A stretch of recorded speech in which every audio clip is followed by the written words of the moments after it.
All right, good to go. All right, welcome everyone. So today we'll be exploring mis-selling in the FX derivatives industry, as well as Deaglo's solution to this conundrum through the launch of our product comparability report, to which we envision will be the #1 standard for recommending FX products to clients on a global scale. The real question, of course, to which we'll be addressing today's webinar, how FIs can balance regulatory requirements in terms of client suitability and bottom line results.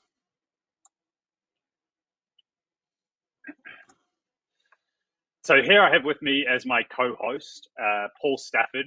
He's our Chief Technology Officer at Deaglo, who's responsible for the research and development of FX solution. So Paul has been absolutely pivotal to the success of Deaglo, driving the innovation behind our risk visualization and analytics tools, to which is the bedrock of our SaaS platform.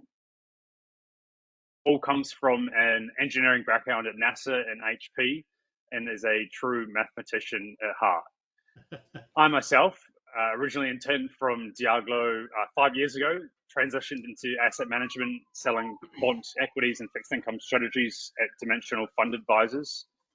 I've then rejoined Deaglo last year and work across product and client success, so ensuring our platform users are onboarded and trained correctly. So some background on Deaglo. So you're an FX risk management fintech that offers disruptive risk management solutions. But Deaglo is split out into two companies: our FX advisory business, where we service funds and their LPs, as well as corporates.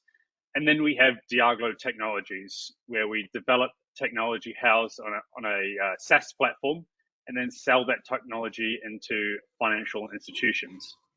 So we're founded back in 2019, currently about 30 staff, and work across software development, sales, and product. So some quick numbers on the screen here. We've serviced about 10 billion in total client flow, FX flow. That's our own direct clients. And of those, 80% hedged with options, having received analysis from our platform. The true testament to the technology at play here.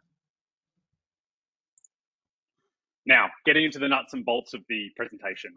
So I wanted to spend the next few minutes shining a light on a recurring issue in the global banking landscape, which provides the context for our webinar, mis-selling in the FX derivatives industry. So just last week, the Economic Times reported that Standard Chartered India is under scrutiny by the Reserve Bank of India for allegedly selling complex derivative products, TARFs being in question here, to SMEs that were not fully aware of exactly what they were buying. The key message here: selling products to unsophisticated buyers without fully explaining the risks involved. And this issue is not isolated to SMEs either. We're talking about large multinational corporations. And this isn't just an isolated case. There's Deutsche Bank, UBS, and many other banks have been stung with similar charges too by regulators. Complex structures like knock-ins, knockouts, or structured forwards are to blame here. They seem attractive at first glance due to lower upfront costs or better than spot strike rates that can carry enormous hidden downside exposure. So according to the Times, Standard Chartered claimed it only offers structured products to eligible clients. But behind that assurance lies a troubling question. What does eligibility really mean when the financial sophistication of clients varies so widely? So here's the crux of it. Mis-selling occurs when a financial institution markets or sells a product that negates to take into consideration the following client criteria: risk appetite, credit sensitivity, premium cost sensitivity, and a client's technical sophistication and understanding of the product they're interested in. So the impact of mis-selling can be catastrophic. SMEs can lose millions, banks can be fined hundreds of millions, and at the macro level, mis-selling erodes trust in the banking system. When confidence in hedging tools is undermined, companies become more exposed, not less. So this should serve as a wake-up call and drives the why behind what we've built. better transparency, better client education, and tools that allow companies to evaluate FX hedging strategies on an apples-to-apples basis, all in the click of a button. And so that's exactly what we'll explore in the next section of today's webinar, how Deaglo is addressing this gap with a report transparency, comparability, and client empowerment at the core of the decision-making process. So looking at the PCR report, and that's where we have it here. So here we have the product comparison report, the PCR, on our platform. So the purpose is to find the most suitable FX hedging product for a given cash flow according to a client's file. So the client here is a US jewelry designer looking to hedge a 3-month FX exposure where the client is purchasing 1 million euros in 3 months' time. So I've set up the client in our backend, populating their risk profile to ensure the PCR references things like allowable products, risk tolerance, premium constraints and credit lines, etc. So now I'm going to bring Paul to run through the report setup. He's going to speak to market environment, product selection, and margin simulation, as well as their outputs. Paul. Hey, thanks, Albie. Why don't you click on market environment there? Okay, so the methodology that we're going to use to compare different products is simulation. It's really gives us a complete and detailed view of the performance of various products across different parameters, such as cost and downside tail risk and efficacy in managing the risk. And then we'll use the results of those simulation to compare those products against clients' requirements and metrics, and then construct a report and a display easily seen to decide which one of the products is best. So to do the simulation, the first thing we're going to do is set up our simulation or market environment. We have 3 different models that the user can choose from. The simplest being the geometric Brownian, what everybody learns in high school. And then we have 2 more sophisticated models that build on that. Stochastic volatility addresses one of the major shortfalls of geometric, which is volatility is not constant, as anybody living in a real world today would tell you. So stochastic vol takes care of that by offering the selection of a vol of vol. Beyond that, we also offer a jump diffusion model, which allows you to model large jumps in the market, such as which might result from a black swan event like COVID or the 2008 financial crisis. So in each of those models, you configure, in terms of your own predilections as to how you want to use those tools. We're going to stick with geometric Brownian today, so go ahead and generate that environment, Albie. Yeah, and then product selection next. Right. So there's about 50 bazillion different derivative products, that banks and FIs offer. They range from the most vanilla, like puts and calls and forwards, to combinations of those vanillas, and as well as adding in more complex exotics like barriers. And that's how you end up with products like forward extras and collars and seagulls and such. So we're going to select a few products to measure here. The last one, the custom one, is for the most advanced users. And this allows you to, you want to show what that looks like briefly or not, Albie? Yeah, so what this allows you to do is select multiple different products, grab the strike and move it up and down and instantaneously see how well that's performing. So you can set the strikes, based on resistance or other levels and construct a custom product. But today we're just going to use the standard built-in products here. So I know you've pre-selected a few, right, Albie? That's right. Yeah. So why don't we go with what you've got? And then last but not least, the margin simulation. Right. So derivatives they're not complicated enough, but we have to add in yet another consideration, which is margin. In the end, almost every derivative is a credit instrument, meaning that it can produce a loss for the client as well as a gain.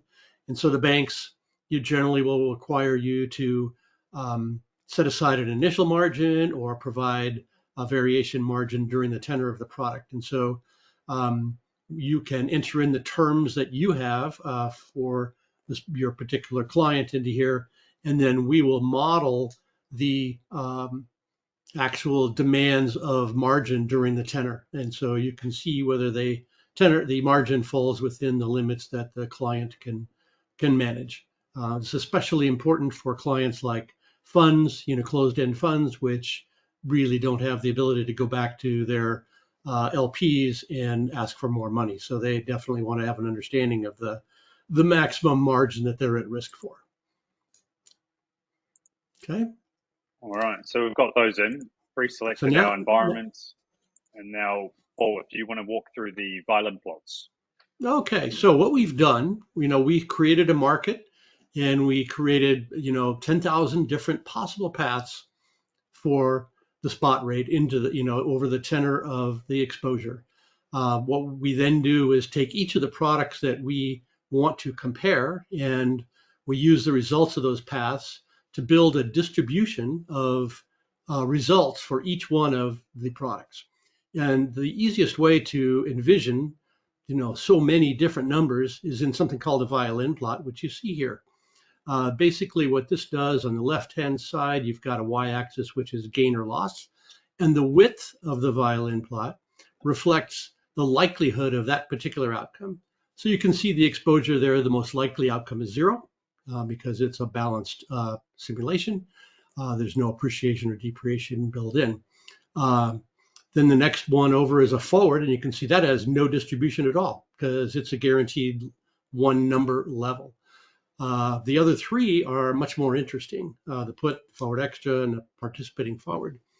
For each of those, we can see that they have a hard bottom level there, which is where the protection kicks in. So where the worst case loss might be. And then you can also compare the upside for each of those. Within each of the violin plots, we also include a box plot, which is, Tukey's contribution decades ago on statistics, where we can see the mean, the median, and the 25th and 75th quartiles. So this chart gives us a really good idea about the distribution of outcomes for all of the hedging products versus the exposure. Right off, we can see that everything does do a good job of hedging, some more than others. And so let's go ahead to the next step here. So the other thing that we need to consider is margin. And this is, the potential amount that you are at risk for during the tenor of the product. And this is the distribution, just like another violin plot. And you can see that most of the option products are extremely limited there. The put has 0 because there is no margin on a single bought option. However, the forward is pretty much the worst here in terms of margin risk. And that's because it's pretty much equally at risk when the market goes up and down. So we can see here that a forward would not be a great product for somebody sensitive to margin. So that's the results of the simulation. And so now we need to use the results of that simulation to balance against the client's requirements for, an optimum hedge, what they're sensitive to in terms of cost and risk and other parameters. So let's go to that section. All right. So here we have the radar chart, which is a new innovation on the platform, also known as a spider chart. So built using a combination of client risk profile parameters as well as the performance analysis and margin analysis tools that we just showcased there. Now, so to make this graph a little bit more intuitive, I dreamt up an analogy of buying an engagement ring.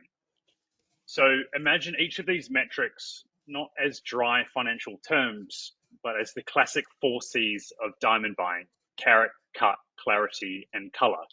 And that final metric, premium cost, that's your budget. So 3 months salary, call it, which in my case has dominated my brain energy for the last 6 months. So I couldn't help myself. This chart is doing what any smart budding husband would do. It helps you balance competing priorities. So you don't just buy the biggest diamond. You choose the one that's the most beautiful and shines the brightest and makes sense for your budget and your partner's preference. So in FX Advisor, it's easy for clients to say something along the lines of, "Oh, I need a hedge a loan or as part of a debt covenant. So just give me the cheapest. How about a zero cost option?" That's like someone saying, "I want the biggest carrot size and I don't care about clarity or color. It's going to look like mud." So you end up with something that technically ticks the box, yes, but it might not actually be the best or most efficient solution. So this visual helps your client understand trade-offs. It avoids tunnel vision and ensures the hedging solution is aligned with their actual risk tolerance, capacity, policy constraints, and budget rate. In other words, it ensures that whether it's a hedge portfolio or a proposal, you're setting yourself up for a yes. Now, Paul, I'm going to bring you back in here. If you wanted to run through each of these spokes on the radar chart, give them a little bit more color. Yeah, so we've selected 5 parameters to measure the products against in terms of client suitability. The first one is variance reduction. That's kind of the most obvious choice. Variance reduction is the primary goal of any hedging program, is to reduce the variance of the outcome at the end, so it's not an unknown. We also examine margin, which is, many clients are very sensitive to margin requirements. Premium cost, or total net cost of the product, obviously an important thing. Some people, some entities are very sensitive to the cost. Value at risk reflects the tail risk of any one of these things. If you simply buy a put, there's no tail risk, but that's always expensive, and so usually derivative structures include short or sold legs that introduce tail risk, and so we measure the downside of those with a VAR measurement. And then least but not last, for the corporate clients, we have budget rate achievement, which is what % of the time does this structure allow them to achieve the budget rate that they have selected. So, the difficult thing here now is, how do we actually take each of these very different things and scale them all to a spider chart? Well, the first thing we do, is actually to eliminate any products that are hard constraints in the client's risk profile. So, for example, if they're not allowed to sell any option, then that would, reduce the that wouldn't even be considered. It would receive a score of 0. But for all of the let's assume, and we have here the case, all of these products are valid for the client. So the next thing that we do is we take each one of these, and when we scale it. So, for example, the value at risk, we look at the 5th quartile of the hedge distribution as a nominal place to look at tail risk. We look at variance reduction, which is simply 1 minus the variance hedge distribution over the unhedged. Cost is just simply net premium divided by the notional, etc. So we come up with a rough measure for each one of these. Then the challenge becomes, how do we convert these to scores on the 0 to 1 range so that we can plot them here? Basically, we have built a clamping function which clamps the values between 0 and 1, and we do that with some straightforward math in terms of percentiles and such. The other thing that we do is we combine the for later, for the final score, we'll be combining these into 3. Because one of these pertains to cost, 1 pertains to credit, and 3 pertain to risk. So we're going to combine those, because if we look at the client profile, if you would bring that up, Albie, so we can see the client profile where we see the 3 categories of Sure. Yeah. Okay, down there. Yeah, risk. So we basically say risk appetite, which is sort of actually risk tolerance, cost sensitivity, and credit sensitivity, so which relates to margin. So we take their scores there, and then we normalize what we've gotten on the 0 to 1 scale. So go ahead and go back to the spider chart. Sorry.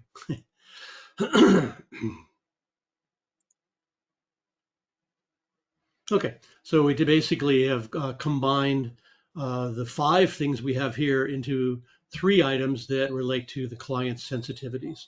And we then are able to calculate a final um, suitability score for each one of these. And so if we look up above, we can see as we have pre-selected the one that's most suitable based on all of their clients' predilections. So the participating forward here receives a score of 91 out of 100. We can take a look at all of the other products that we've evaluated and see the different scores that they receive as well. So that's how we get to the number. We also don't leave that just in a vacuum. We also provide, a verbal, or excuse me, a written summary, which you see below there, which was produced with the assistance of an LLM, which discusses the results so that you can share those with the client, and then recommendation and next steps. Over to you, Al. There we go. So we also have the ability to edit this LLM summary with AI. So I've got an example prompt there, be more concise. Also incorporate the fact that FX markets are relatively sensitive given Trump's tariffs. So you can edit this strategy to make it maybe more sophisticated or more simpler depending on your audience. And so we often get asked how we distribute this report. So currently we can download it into a PDF and send it to each client. And then shortly we'll be releasing a shared link. So you'll be able to send a URL to your client via email or however, and they'll be able to review it on their computer as well as their mobile phone. So that brings us to the end of the PCR report. We've reviewed some of the new graphics as well as some of the old treasured graphics as existed in the platform initially. So we'll pause there and open the floor up to questions. Otherwise, nothing more from my end, Paul. Good.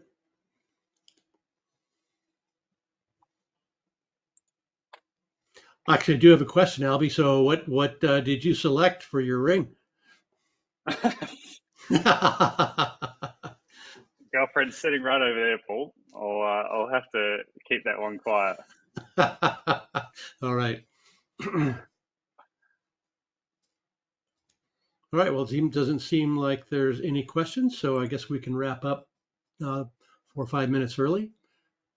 So thanks for your attendance and attention. And if you have any questions, please feel free to email either Albie or myself. Lovely. All right. Thank you very much.